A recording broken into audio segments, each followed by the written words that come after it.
All right, Anja, what do you think? Should we go ahead? I think we are ready, huh? Yeah. Okay, sounds good.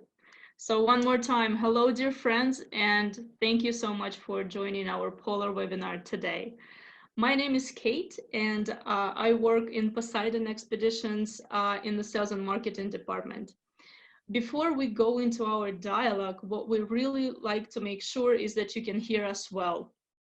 Could you please use the chatter box and type plus if you can hear us well?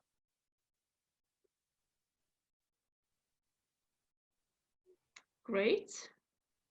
Seeing a lot of pluses here. Perfect. Very good. It's 25 of us right now. And if anyone will be joining along the way, that's also good. So I'm very glad that you can hear us well. So we will be talking about the polar cruises today, and Anja will also be showing some visuals, some images that are taken during our cruises, just for you to understand what it is from the pictures as well. I would like to mention before we go further that today we will be talking a lot about the expedition cruising.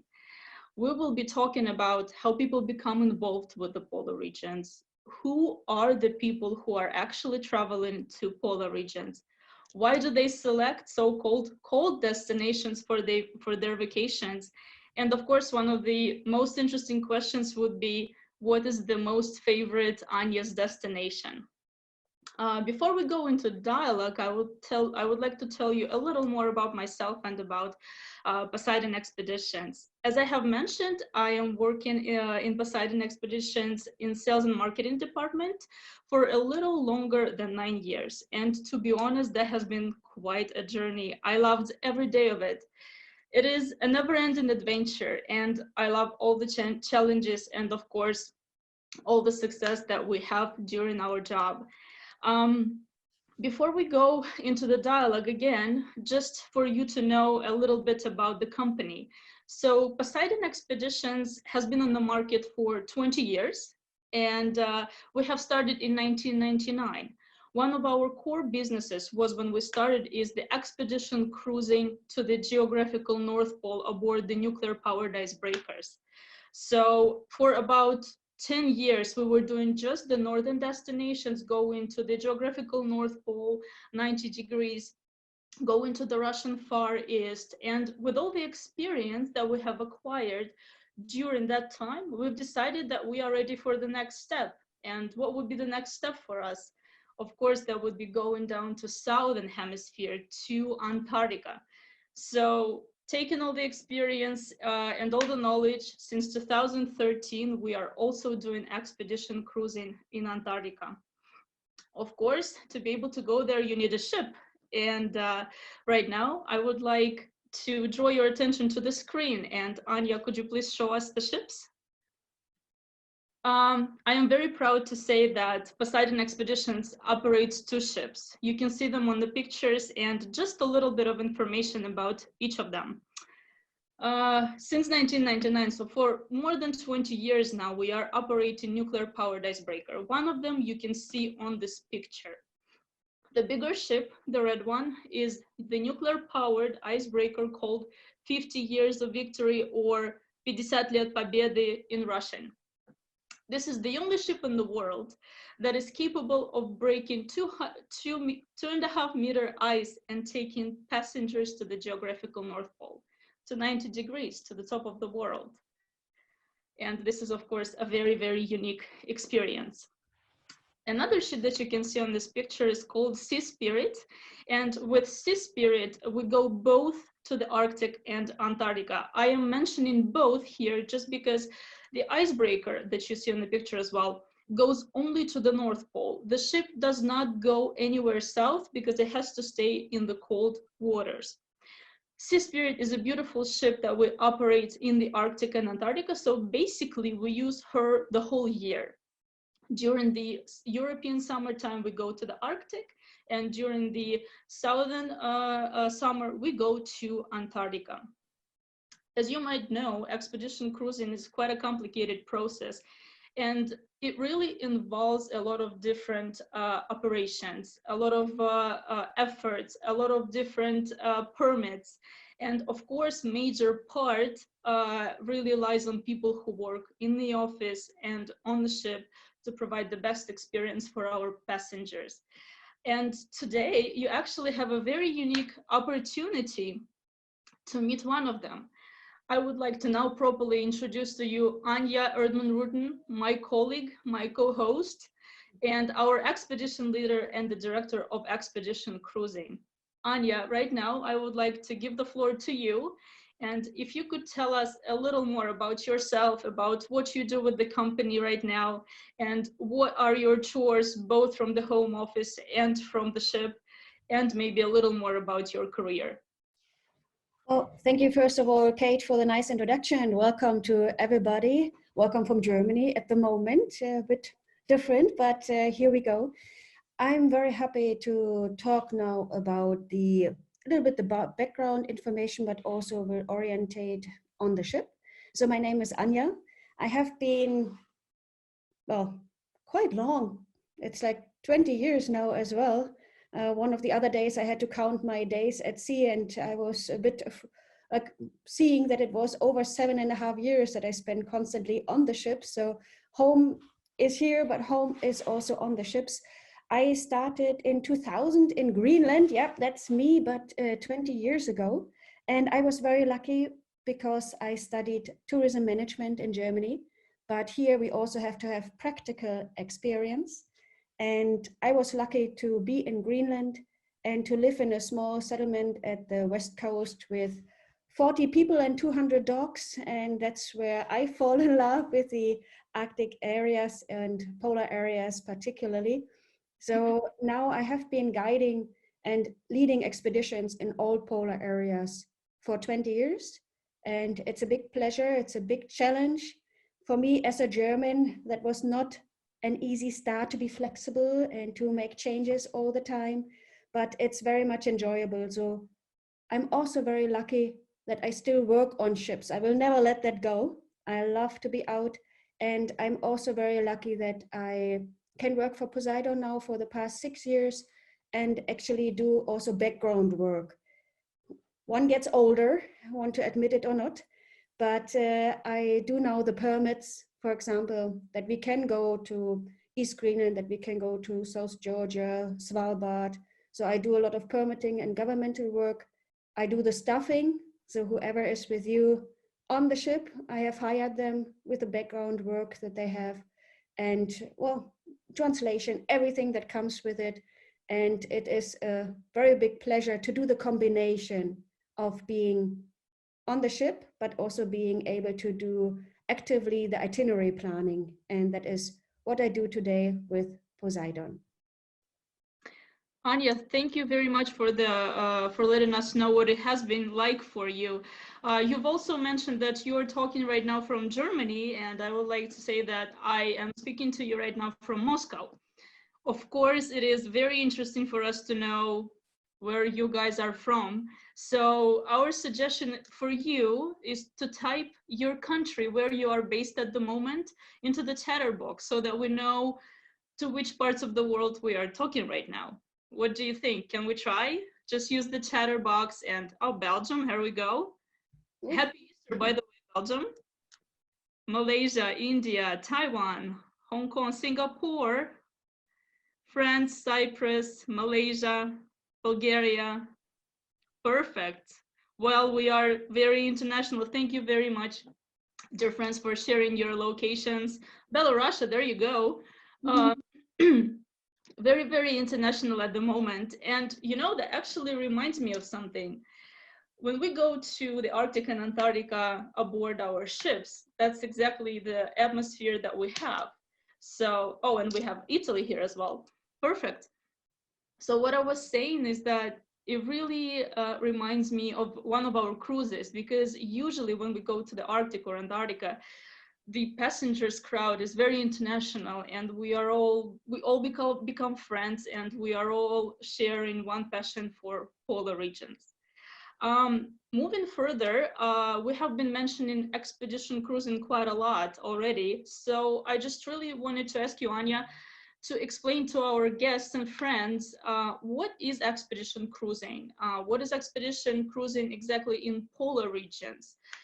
What's the difference between regular cruises as well? If you can get some information on that to us, please. Well, of course. And the main thing for me, and also with the work on the ship and talking to guests, is that as a guest coming on the ship, of course, with polar areas, you have to bring a lot of flexibility. You have the possibility to explore a vast area that otherwise you would not be able to see, because there is no way of traveling for you to those areas. You have the comfort of a ship. You have the comfort of going to areas where there is no port. And for me, that is expeditions. That is going to areas where I can, as you see here, just use the zodiacs, where I can go with the rubber boats and I see something what I think could be interesting for our clients. We can go ashore, we can do the landings, we can have the experiences, we can do cruises, which is a fantastic experience as well. And also expedition cruising means that you have a specific level of people that want to be educated. I mean, if you want to go and listen to piano music every day, maybe it's not your cup of tea. Or if you want to dress very fancy and bring an extra suitcase, you're welcome to where you're evening gone. But, you know, expedition means that I see something at dinner and I know that actually everybody is flexible enough, including the crew actually in the dining room, that we can make an announcement and say, please come out, we have a lot of whales, let's watch this one. We can eat a little bit later. That is for me expedition cruising. That we have a plan, of course, where we want to go. We have the area, but that you are not picky on specific spots, because maybe we cannot go there, too much ice. Maybe there's a polar bear walking ashore we want to see, but I cannot land. Maybe the wind conditions, safety issues, it doesn't work. Expedition means you with us are flexible enough to have our rough idea, and then we have a plan A, a plan B, and if we go out at plan H that day, then we are still very good. And otherwise, the weather rules. That's expedition cruising. And the more people are flexible, the better expedition cruising will be. Anja, to be honest, I think that's the best way to do it. Plus, you keep this exploration mood, you know, and you discover new things and you don't know what to expect. Sounds very good. One question that there might be between our guests and friends here, we always say cruising. Could you explain why we should choose exactly the cruise, but not do, for example, a land program? For example, a land program in Greenland or land program in Spitsbergen. Why do we go with the cruise? What are the benefits? Benefit for me is, first of all, you have everything together with you. You don't need to change. You go to bed in the evening and the next morning you wake up, and we have traveled during the night. We have explored maybe what's in there, but we are at a different area. And to speak very frankly, you cannot travel to these areas by land very often. If I know that one guest said that you want to go in July, so most likely you go to Franz Josef land. Well, you cannot get there differently. How you want to explore Svalbard or East Greenland, Antarctica. Most of our guests, to be also frank, they are individual travelers. Group travel is not their cup of tea. But here we get together because you want to see an area that is so remote, you can only see it with a ship, and that is the best way to see it, unless of course you have a sport expedition. But most of us, we want to have the comfort, we want to see something, and that is expedition cruising, to explore areas that otherwise you will only see in documentaries. You will not, for most of us, go there otherwise. It's not possible. Sounds good. You know, I only wanted to add about those. There are quite a lot of people who are concerned about being seasick on the ship, because we are going through quite you know, areas. When we go to Antarctica, for example, we cross the Drake Passage. And I would like to mention that when I went to Antarctica, for example, for me, it was a Drake lake on the way to Antarctica, but on the way back, it was a Drake shake. So it was a little rough. But the benefit of going on the expedition cruise ship is that you have the doctor on the ship, because if you think that you feel bad, you can get a pill, or we also have ginger. So there is definitely someone to take care of you, even if you are concerned about being seasick on the ship. Anja, do you have anything to add in terms of the amenities for those who are concerned about being seasick? Oh, well, it's a bit a tricky question because I'm going to sea for 20 years and I do still get seasick, all right? So if it gets a bit, not when it's very rough. I like very rough weather because then my mind knows I cannot do anything anyways. I don't like the halfway thing, but once you get there, it is so much worth it. I mean, yes, it takes, you know, it takes effort to go to some places. And as you said, there is ginger, there are many things, and the advice I can give everybody. And it usually doesn't work the first time we say it because people don't know us yet. But if there is an announcement from the expedition leader that says, please, looking at the weather forecast, I advise to take a seasick tablet, it means please take a seasick tablet now. It doesn't mean let's see, let's try. Just take one. Yeah, there is an advice, there is a reason for it. Usually we do it the first time, people are not going it. Next time I do it, everybody takes a seasick tablet. So be smart, take it when the announcement comes. All right. Well, thank you very much for the advice, Anja. And I think right now we can go deeper into conversation about the polar regions itself, about the Arctic and about Antarctica. But before we actually do that, we would like to ask you, dear friends, if you have ever been to polar regions. Maybe you have done a trip in the Arctic, maybe in Antarctica, maybe it was Canadian Arctic. If you have done that, please type something or type plus in our chatter box. And we see here that someone has been to Svalbard. That's great. Someone hasn't. Well, there's a chance absolutely in the future. Well, it's actually, oh, there you go. Antarctica as well, just recently. Great. Oh, someone has been to both Antarctica and the Arctic. Great. Well, thank you for sharing that you have been to polar regions, so you know what we're talking about. And for those who haven't, it's all in the future. And that is exactly why I would like to ask Anja now, in your opinion, what do you think should be the starting point for those who are just thinking about polar traveling? Is there anything you can recommend, Anja? Personally, but also because I'm located in Europe, I would advise people if they are not sure if it's their cup of tea, if they will like it, I would always go to the Arctic first. Also, the picture that you see here is from the Arctic. The Arctic has a lot to offer. It's beautiful scenery. You do have the wildlife, but it also is relatively stable weather-wise. We don't have so many open passages, except of course when you go maybe to Franz Josef Land over to Greenland, but otherwise we are staying quite stable in one area. And also the flights are a bit shorter. So for somebody to see if you like the expedition, have an expedition team around you, I think the Arctic is something that I personally would first of all recommend. You have the icebergs as here.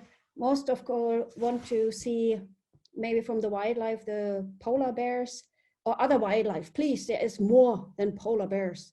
And we also have to say, if we see polar bears, you are very lucky.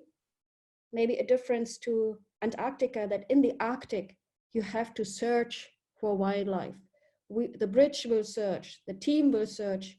We need our guests to search as well.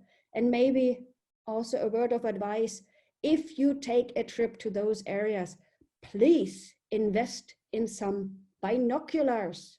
That is the least thing we can ask for. Some nice binoculars, they're 100, 150 euro right now, and you can search with us. The more people search, the more we can see, especially in the Arctic. It's a fantastic area from the wildlife, for the scenery, for the ice, and of course for the history. It's absolutely astonishing what you can see in the Arctic. And as you know, we have different areas. Maybe some of you remember the map that we showed in the beginning. So we have the British Isles, which let's leave a bit outside right now, these trips. Let's concentrate on the polar areas.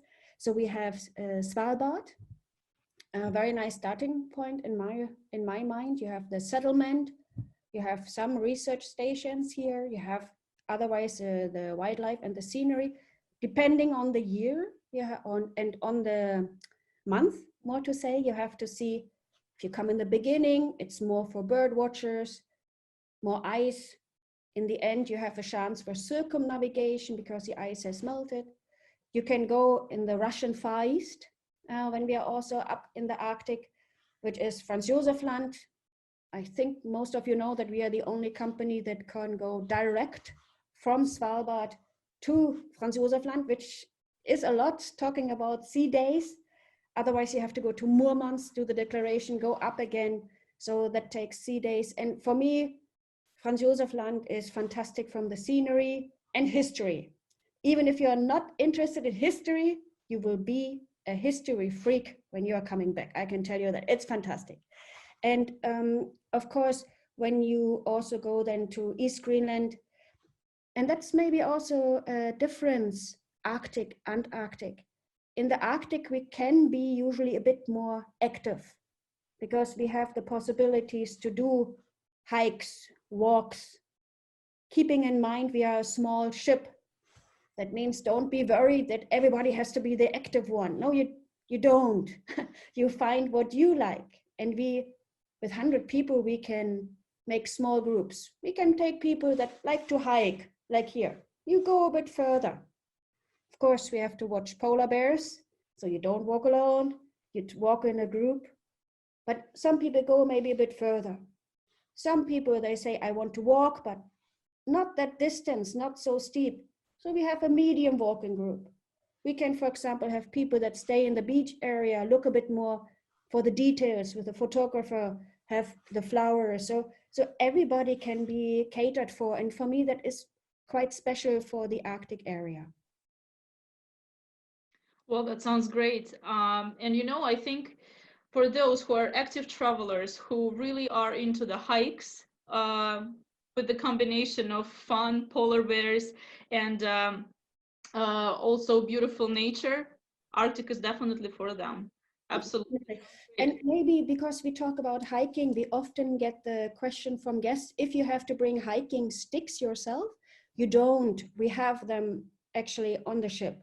So we can loan hiking sticks. When you come to a landing site, you just take a stick and you don't have to bring your own.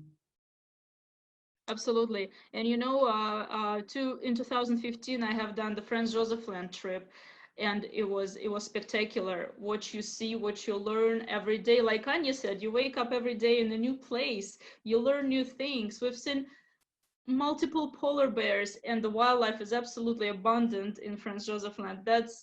I know, I understand that it's a little bit unknown at the moment, maybe worldwide, but this is a very, very special place in the Arctic. Anja, we've talked so much about the Arctic. Now, what about Antarctica? You've mentioned some information about it, but would it be the same concept of cruising with the Zodiac landings and cruising with the hikes, or would it be slightly different in terms of what you do there? Could you tell us a little more? Like, first of all, the basic concept of the ship is, of course, the same. On each destination, we have around 13 members in the expedition team. We are, of course, changing the members depending on the interest. We have historians, biologists, glaciologists, people maybe that lived at stations, people with a lot of experience, scientists. So we are giving lectures and have meetings in the evenings to talk about our possibility for the next day. Maybe. In Greenlandic, it's called imaka. Maybe, maybe not. Let's see what happens.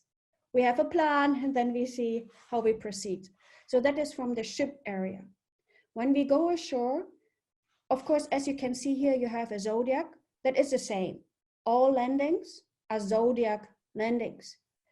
Maybe for those that are watching, you can see that everybody wears a red jacket, which is something you get from the company. You only need a fleece underneath. It's a very warm jacket, actually. For me, the difference is when you're coming to Antarctica as well, we have to work a lot with weather changes. In the Arctic, I have to watch the wildlife, polar bears. That makes it tricky. In Antarctica, the tricky part is the weather, because it can change just like this. You come from great weather to different weather. For me, Antarctica means that as a guest, you have also responsibility to dress appropriately. I'm very German when it comes to Antarctica. You are not wearing a rainproof trouser, for example. I will not let you land, because once you get, for example, wet in a weather change, we have to think about the consequences. So you as a guest can dress appropriately in helping us. We do the rest, but dressing is up to you as a guest. For Antarctica as well, of course, you have to think what you want. There are different trips, usually from Ushuaia, from South America, and a classical voyage goes down to the western side of the peninsula, like here, what you see.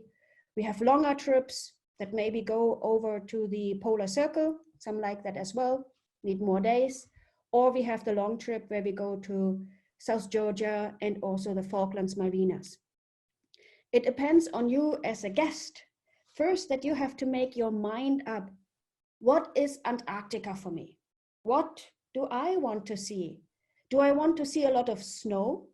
Well, you know, the season is long. We start in October, we go to March.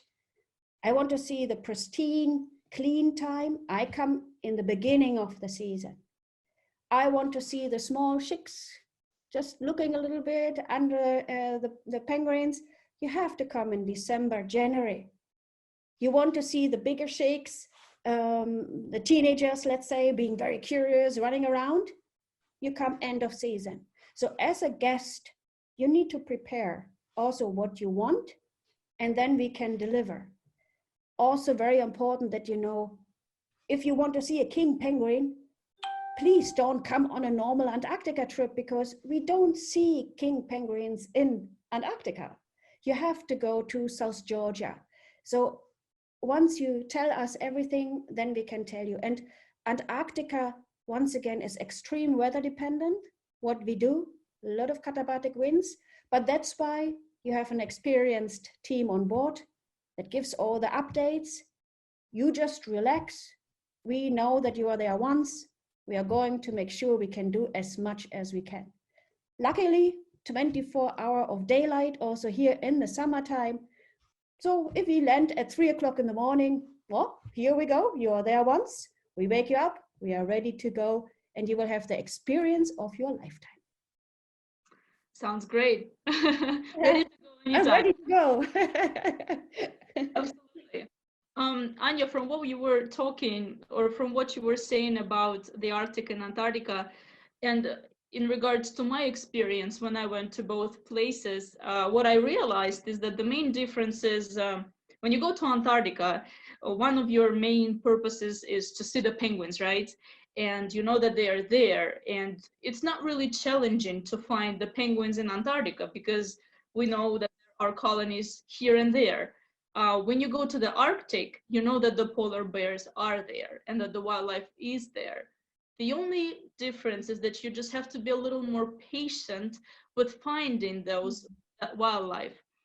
I think that's the main difference between two destinations. But when you are in the Arctic and you finally see the polar bear, it's so rewarding. It's just one of the greatest experiences in your life.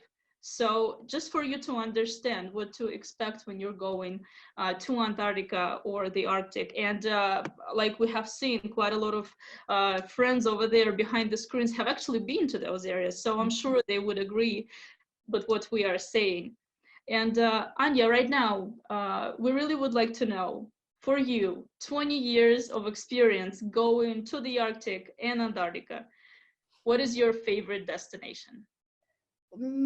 It's really tricky in a way to say, because every destination is different. And when you come on board with me as a guest and you have been to the Antarctic, sometimes people tend to compare. Oh, this has not been like this in Antarctica. No, because now you're in the Arctic. So all areas, you can never compare. That is very, very tricky. Everything stands for itself. But of course, you have an area where you want to go to.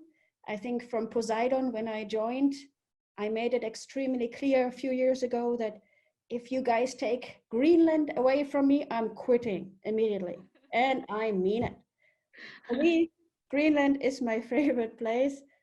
Once again, I started there. It was very much changing for me. And I saw the first ice there, something that was so different from my normal comfort zone.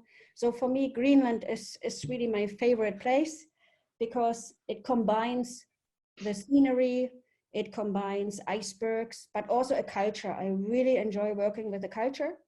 I like a lot to organize home visits, soccer games, kids coming on the ship. I like it when everything is mixed, and I like also when it's a give and take. I not only want to run over a settlement. Once again, I have lived there long enough to know what it is when a big ship is coming. Don't like that, and I'm very happy, for example, that in Greenland I can organize something for small ships and to make sure that we enjoy it, but also the community enjoys it and welcomes people back. That's very important. But Greenland is great. East Greenland, for example. Here you see musk ox. They are living in the national park of Greenland. Only a few people can go there, actually. It's a very long permitting process, I can say. It takes me around 3.5, 4 months to get the permits together from the government. And it should be like that. But there you can see, for example, the musk ox. And I mean, once you see it and you think that actually they're related to goats, it's a bit tricky. I have a goat at home, doesn't look like the musk ox, I can tell you that one. But Greenland is my favorite. And as you mentioned, it has a lot to do with searching for wildlife. We know musk ox are there, for example, but you really have to search. And if we see them, I mean, everybody is so relieved for those areas. If you see an ice bear, a polar bear for Greenland, that's a bit tricky. I must admit, I would never count on seeing one with guests, but precautions we have to take. We have to have the rifle handlers, but I like Greenland a lot. And this is East Greenland. And excuse me, if you're on this webinar and you do not like this picture, we have a problem, because this is expedition cruising for me. It is going to areas that are hardly visited. It's going to areas to give you an understanding of something, how nature works, appreciating scenery, appreciating seeing or hearing no sounds. I mean, it's a combination, having the icebergs, having the colors. I think it's absolutely fascinating. Completely agree. Anja, also, I know that one of the things that our passengers really like in Greenland and in the Arctic is kayaking. Can you tell us a few words about this opportunity for those who would like to know? There were a few pictures I hope you guys saw about the kayaking. We do have a kayak program. So if you want to do the walks ashore with the different levels, that is one possibility. For kayaking, we have kayaking in the north and in the south. The difference is the group sizes. If you go kayaking in Antarctica, we can take 16 kayakers out in double kayaks, but experienced kayakers. It is not an area where you think, oh, I want to go kayaking. I have never done that before. Not the area. You have to have experience. So in Antarctica, we take 16 plus 3 expedition team members, 2 in the water and 1 in a safety boat. The difference is to the Arctic that we only take 8 kayakers. plus one kayak master of our side, plus a safety zodiac. The issue is, again, we want to keep the group small in the Arctic, and there is a polar bear possibility, so the group has to stay together. That's why better 8 than 16.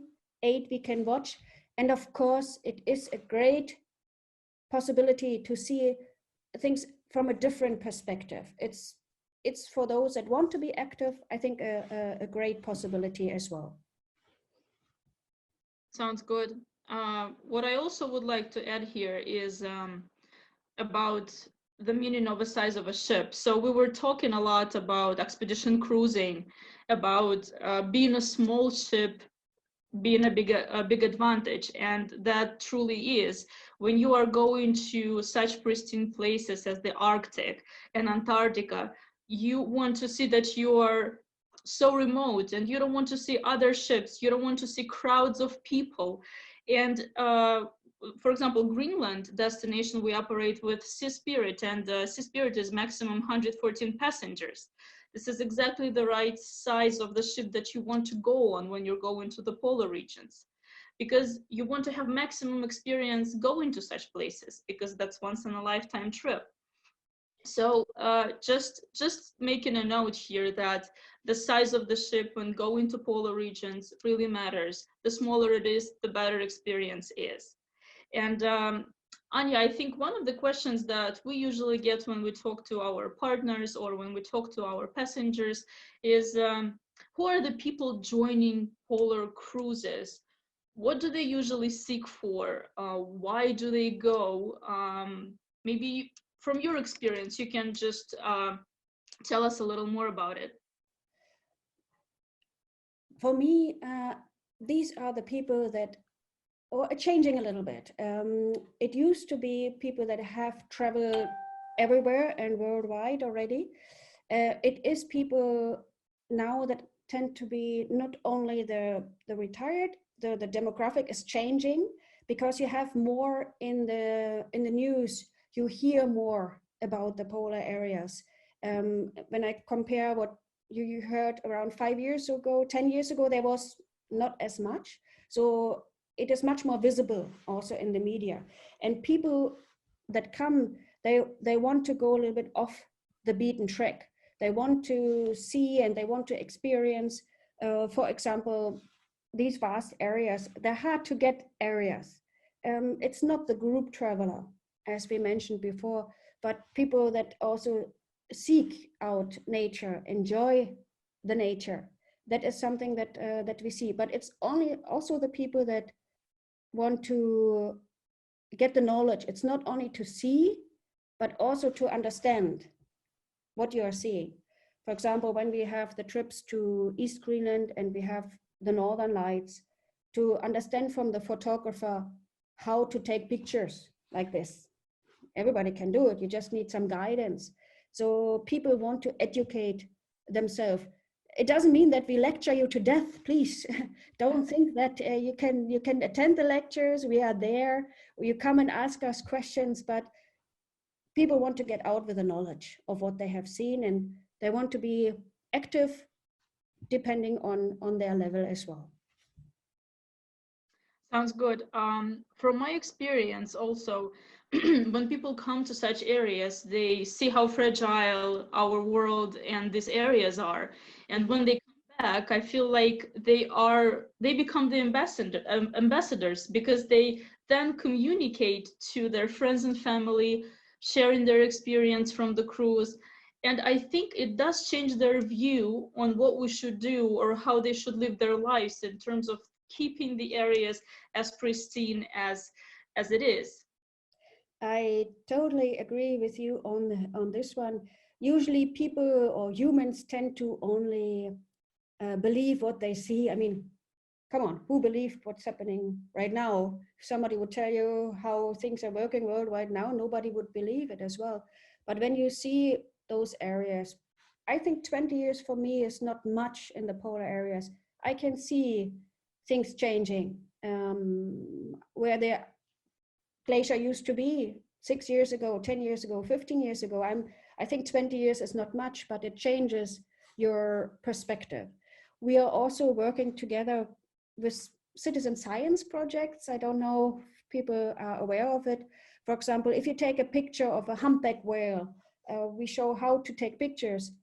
They can be tracked. We can send those pictures into Happy Whale, which is an organization. So we help scientists and researchers to track where this whale maybe has been, because the fluke is very unique. It's a footprint of an animal. Or we work together with NASA Globe, which is a project to look at the clouds. For example, when we are in East Greenland, we can give specific descriptions with our guests and the expedition team so to NASA, and they don't have anybody there observing, so they rely, I think, to create ambassadors to tell what you have seen. That is one of the biggest things I think we can do also in the business. Exactly. And you know, just to prove all that, I would like to say that we see travelers joining our cruises, for example, in the Arctic first, but then you would see them coming back to Antarctica with us, with Poseidon, with the same ship, because the experience that they had is just absolutely amazing. And it's not only that they really enjoyed the idea of polar cruising and this expedition style of traveling, but it's also because they met friends, they loved the team, and they're really looking forward to their next experience. And to be honest, to see people again coming to our cruises is the best reward for us. People working in the office, Yeah. the same for you, Anja, to see the same faces on the ship again. Yeah, it's I mean, for me, even after all these years, it's an honor when somebody comes back, because it means you did something right. You could show what you loved and you infected them. And we do have to warn, I'm sorry to say, Kate, we have to seriously warn, because there is something that is called the polar bug. You have seen it. Good warning. Been there. Unfortunately, you will come back. There is not a either or. You get a feeling for it. We draw you in, and we work very hard to make that happen. Absolutely. And I also would like to mention here that we say expedition cruising, we say adventure, explorations. I would like to tell you that for our cruises, both in the Arctic and Antarctica, this is exactly our goal. Not only you're going on a comfortable ship where you have all the amenities with you every day, but you have the opportunity not only to wake up in a different place, in a new place every day, but that's also the experience that we provide. Anja is working on the ship with 12 members in the team who are doing their best to provide with the best experience. With having just 100 passengers on the ship, we can really do a lot of different things. And you know, of course you have the restaurant on the ship. Of course you have the gym. You have all the amenities that you need. You have beautiful, spacious cabins. But always, for us, the accent will be on what is happening outside. You're going to see Antarctica. You're going to see the Arctic. And this is exactly why we are there. So this combination of comfort and the exploration on a small ship is really the motto for us that all of us in the company really support and share with you.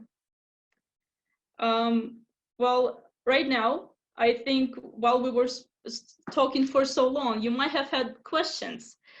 How about at the moment you type your questions into the chatter box, and then we will do our best to answer them. So we welcome you to use the chatter box for the questions. It can be anything. It can be about the Arctic, Antarctica, clothes that you have to take with you when you're going to the cruise, anything. You can ask us about the ship, or you can ask us anything, to be honest. Maybe also while people are typing, when we talk about the expedition team, it might be interesting to know as well that with a small ship like ours, and I have worked on bigger ships before as well, it is very nice if I see something as expedition leader where there are a lot of whales outside, that I can deviate from the program, that I can put all zodiacs in the water, and that we can do a zodiac cruise spontaneous with everybody, because all of the expedition team members, we are drivers as well. So we will be in the boat, and we can work extremely flexible as well. I think for me, coming also from bigger ships, that's a huge advantage. And you have longer time ashore. Thank you, Anja. And one of the questions that we have is there an access to the bridge on board both ships during the cruises? Actually, that is the very nice thing. On both ships, you can access a bridge. In international waters, you are allowed to do that. Of course, when you have weather conditions that are a bit more challenging, or you have a lot of ice, yes, we will close a bridge, of course. Then we need to concentrate on the bridge, but otherwise the bridge is open. And I think that is a fantastic feature, that you can be there, you can ask. We do bridge tours as well. So yes, the bridge is open, if conditions allow. All right. Another question about the polar bears and at Franz Josef Land. Are there many? If you are lucky, yes. There are many. We just have to see them. Maybe also for Franz Josef Land to say that on Franz Josef Land, we get more team members in the way that we have to take Russian Rangers on the ship. And they are going to be an addition to the expedition team, and the Russian Rangers are responsible in Russian territory for the polar bear safety. There are polar bears. You just have to keep your eyes open. You know, I would like to add from my experience, because I have done Franz Josef Land trip in 2015. Maybe we were very lucky, but we have seen a lot of polar bears. We have seen them on land, on the iceberg, in the water. Sometimes you can see a mother with the cubs. So they are there. It's just, and to be honest, we easily found them, but that was my experience, right? So of course, every cruise is different, but trust us that we and the team aboard does everything possible to spot polar bears and to be able to show you those beautiful creatures of the Arctic. And the next question that we have is what wildlife we can spot in Spitsbergen? For wildlife in Spitsbergen, it depends a bit on the month that you are going, on the ice, how it is. Usually polar bears, there is a possibility, but I would like to stress, please, there are always these fantastic pictures where the polar bear seems to be sitting next to the ship, just waiting for you to come by. There are polar bears. I never had one voyage without a polar bear, but sometimes they are also 2 kilometers away. You need binoculars. So please, spotting a polar bear is one thing, but you really have to watch with us. So polar bears, walrus, reindeer. A bit later in the season, we see quite a lot of foxes, which I like when we are in Svalbard. And the bird life is quite amazing, I must say. It depends. In the beginning of the season, of course, you have more birds. When you're coming towards the end of the season, birds are starting to migrate as well, of course, in the polar areas. But there are some big bird cliffs, hopefully, that you can visit as well, depending on the ice conditions in Hinlopen Strait. But there is a possibility for wildlife all the time. Sounds good. Thank you, Anja. Another question is, what are the activities on board while traveling? People tell us there are too many. Okay, so it's very tricky because we are 13 in the team. We are all lecturers. We all want to give our knowledge. So on a normal day, for example, you have easily 4 lectures. Like say you have a sea day. I would consider 4 lectures or activities. It can be, depending on the area, the lecture about history.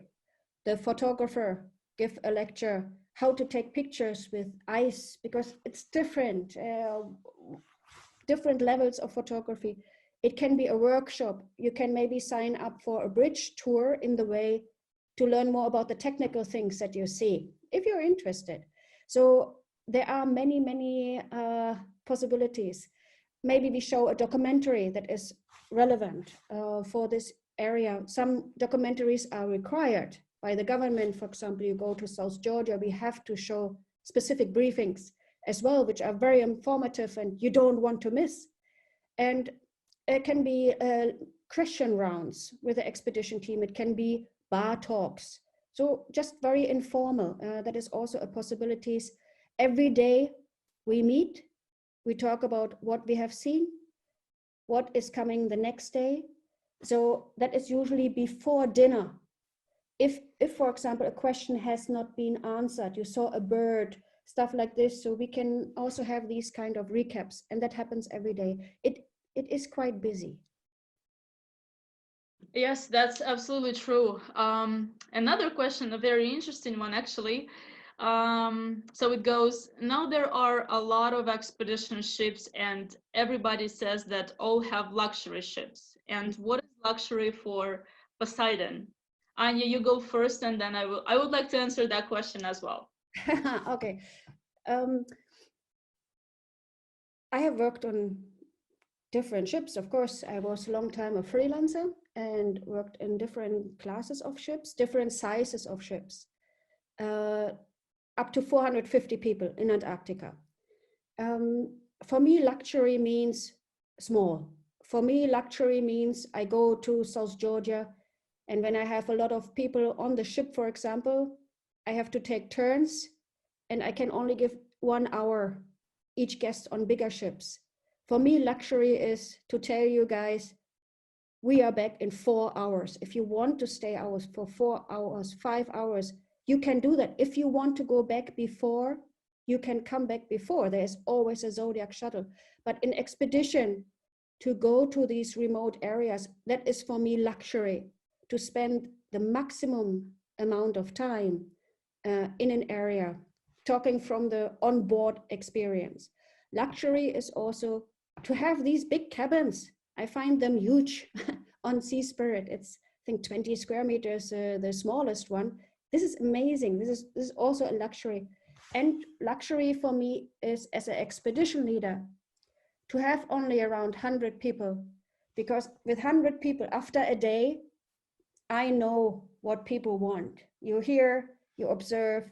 I know this group likes history, this group likes these kind of landings. They are more for wildlife, they are more, I know. So you can adjust your program according to the group that you have on board. And for me, that's luxury. And I hope also for the clients that this is a luxury that they book.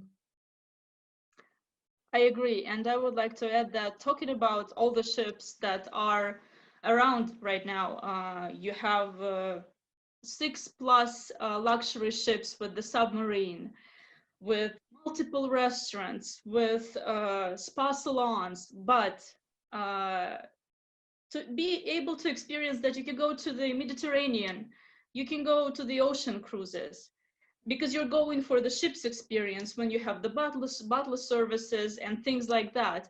But when you're going to the areas like the Arctic, Antarctica, to the top of the world, going to the North Pole, luxury is different. That is why for Poseidon, luxury is the time that you can spend on shore. Like Anja said, you don't have the limit of 1 hour when you go, you have 4. And this is exactly the luxury, because you're going so far away from your homes, and we want you to be able to enjoy this luxury, the maximum experience in those places. Also, just to make it clear now, we talk maybe 4 hours, but maybe also it means that when I can take everybody out at the same time, maybe I only give you 1 hour because I see the weather changes, but at least I can bring and try to have everybody have the same experience as well. Luxury also is actually to choose the ship that you want to travel on. Maybe for somebody that wants to have the evening entertainment, they're much more comfortable on another ship. That can be, and that is also luxury in the market, to choose the right ship for you and for us, so everybody is satisfied when they're getting off the ship. Exactly. We have a couple more questions that I think we can answer. What is camping in Antarctica? Camping in Antarctica. We try to do that on selected trips only, not on the trips where we go to South Georgia, Falklands, Malvinas. These are done usually on the peninsula trips.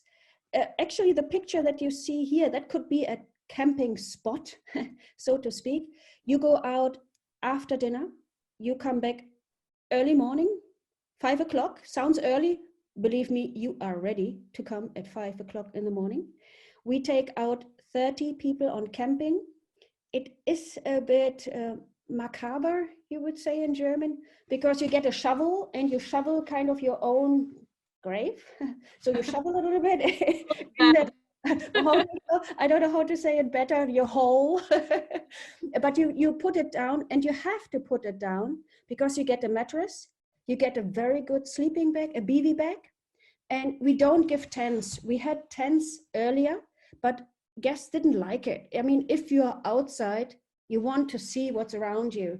And it's a great experience. It's a once in a lifetime experience. We try to have one-time camping on a trip, extreme weather dependent, of course. If it happens, we are very lucky, but it is a great experience, that's for sure. You will talk about it for a long time. Exactly. Anja, there is another question about different categories of the cabins and also about the inclusions of the trip. So first of all, I would like to say that there are different cabin categories on the ship. Some of them are with the portholes, some of them are with the windows, and some of them are with the private balconies. All of them are spacious, starting from 20 square meters, and all of them are en suite. So it means that all the amenities you have in the cabin. We actually call them suites on Sea Spirit because they are really beautiful, retro style, and comfortable in use as well. In terms of inclusions, the rates that you might have seen on our website, they are inclusive of all the Zodiac operations, of all the excursions that we offer during the cruise, and all the landings, Zodiac cruising, visits to the station. So you don't have to worry about anything, paying anything extra. All the activities are including, except for kayaking or camping, for example. It's for a limited amount of people. That is why there is an extra charge. So we usually recommend to book that in advance. Another question was about booking Greenland. So normally Greenland bookings need to be booked 2 years in advance, or how much time prior. Usually we publish our cruises a year and a half in advance in terms of the Arctic, and for Antarctica is usually 2 years in advance. This is the best time when you can choose your cabin category, and taking into consideration that we have a small ship. So it means that sometimes we don't have this cabin category available. So our best recommendation is to book as far in advance as you can. I would say a year and a half or a year. Then you have the luxury of choosing the cruise that you like and choosing the cabin that you like. So that would be our best advice, of course. Anja, the question about the pictures of camping, do you have it with you? Will you be able to show it? There was no camping picture in this presentation that I have seen. Well, of course, we do have the pictures of camping, but it just might take a while for us to find them and share the screen with you. So please go onto our website, and I'm actually glad to send you the link for our website that just devoted to camping. Let me do that very quickly. And meanwhile, Anja, would you mind answering the questions about vegetarian meals on the ships? The meal question, and if you have any dietary requirements or any wishes, that is absolutely no problem for our chef, who is really catering to everybody. But of course, we are going to very remote areas. So it's essential that when you do the booking, that you let your booking agent or let us know what kind of requirements you have, and then we can cater. That is not a problem. But of course, we cannot buy in Greenland vegetables very quickly. We need to know and order in advance, but it's no problem for vegetarians, vegan, whatever you like, gluten-free, very common now. So no problem. Thank you, Anja. Here is the link for you to have a look at some camping pictures. And the last question that I see on our chatter box is there any age limit for traveling to Antarctica? There is a age limit, a low age limit. It's a child limit. We do not take very small children, but age-wise, you know, there is no limit. I had, when was it? In October, I had a gentleman who was 94. So you see it and you think, ah, let's watch it. And he was so fit, he was nearly running away all the time. I had to catch him on some occasions. But age is not a question. I wouldn't say that, oh, just because you pass the 80, you cannot come anymore. It is a health requirement. What we can only stress is you are going to get a medical questionnaire. And please, I mean, please fill this medical questionnaire out and let us know. Because we have to make sure we have a doctor on board that she can meet all the requirements, that you bring all your medication with you. And if there are specific questions that our doctor would like to ask you, she will come back to you. But you have to be sure, of course, that your doctor says you're fit for traveling. And please make sure that you answer that honestly. We know that if you have a doctor, the same doctor for 80 years, he will say, yep, you're fit to travel, but please, it's for everybody's own safety. And we trust that people do the right judgment in those remote areas where it's very important and essential to have the right medical information from our clients. Anja, 2 more questions, and I think we will say that those would be the last questions for us.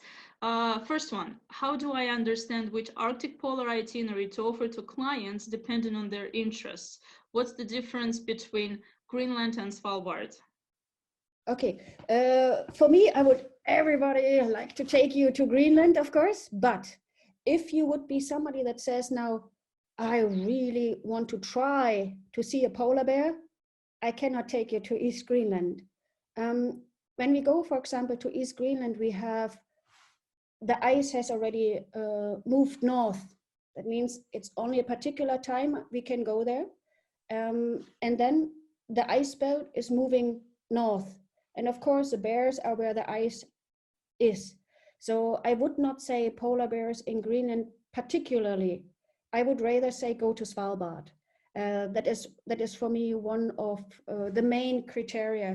Saying this, in the past seasons, I had between 3 and 5 polar bears in East Greenland every year for the last 3 years. When I look back 5-10 years ago, I never have seen a polar bear there. So climate is changing, conditions are changing. You never know, but polar bears is more Svalbard. For me, that's the main difference. I would also like to add, if, for example, you have someone who wants to see the Northern Lights, take them to Greenland in September. This is exactly the time when you can see Northern Lights in East Greenland. Plus, you get a combination of a beautiful cruise to see beautiful icebergs, muskox, and nature, glaciers. So it's a really good complex of different experience. So if someone is interested in that, definitely East Greenland should be recommended. For more wildlife like polar bears or walrus, like Anja mentioned, Svalbard and Franz Josef Land would be the best fit. Definitely. There's another question about halal restaurant on board or halal food, because we only have one restaurant. Anja? To be honest, for real kosher, it will be tricky because we are a small ship. And but I must say, I have to give this question back maybe more to the sales department because I cannot answer that 100%. But I would say it's a bit tricky to really cater proper kosher food. Yes, so we have actually investigated that area as well, and we can only offer very limited options, taking into consideration how far and how remote we are with our cruises. So there are limited options of kosher or halal food, but it's not everything that you usually can get in a restaurant. But there's parts of it. That we can offer. And the last question that we have here is where cruises to Franz Josef Land are started. Like Anja mentioned earlier during the webinar, we start our cruises from Svalbard, from the port of Longyearbyen. And this is a very unique opportunity for us. And this is we are the only company in the market who can do the direct way from Svalbard to Franz Josef Land. Why is it important? Anja was saying that if you are going with different programs, you have to start from Murmansk, Russia. It means that you will have to spend more than 3 days at sea to get from Russia to Franz Josef Land. While when we are starting our cruises from Svalbard, we are at Franz Josef Land in a day, a half or two, depending on the weather conditions. So this is the shortest way to go, and this is exactly why we are starting our cruises in Longyearbyen. And just one more time to repeat, we are the only company who are doing that routing to Franz Josef Land. Well, thank you very much, dear friends behind the screens, for your time. And it has been a great pleasure to have you on our Polar webinar. Thank you so much for joining. There is one more bonus that I would like to share with you. We have talked a little bit more detailed about Greenland, as it has been Anja's favorite destination. That is why we would like to share with you the Greenland guide that you can see on the screen right now. If you think that that's one of the destinations that's interesting for you, I will now post the link, and please feel free to download it and look through and read through. There's tons of interesting information, useful information in that guide. You will only just need the email to receive it. So if you think that Greenland might be one of your future destinations, please download the guide using the link that I have just posted in the chat. Once again, Anja, thank you for being my co-host and for telling all the stories about your career, about your experience, and sharing your knowledge with us. It has been a great pleasure. Thank you so much, and please stay tuned for our further webinars online.